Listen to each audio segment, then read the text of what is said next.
We have a pretty major problem in the tiny home this morning. This side of the house isn't getting any hot water. The washing machine isn't getting any hot water either, but this side of the house is totally fine and getting hot water, which means a pipe's frozen in the wall, so that's a problem. Luckily, I kept photos from building the tiny home with all the plumbing before spray foam, and I realized one thing.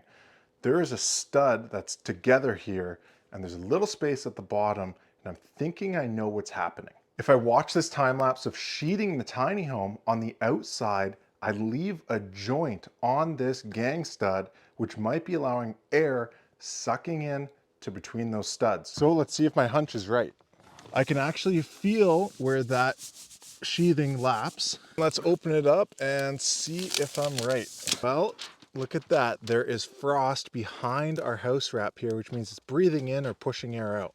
This is roughly the height of the hot water line. You can see there's a big crack, and I can actually see between the two studs there. So there's obviously a lot of air passing through. So my fix is to spray foam the crack, cut it nice and flat, then tuck tape that and hope that it seals it up and doesn't let it breathe anymore. I can't wait for all the comments on this one. And yes, we did run our water lines through the exterior walls of 2x4 framing.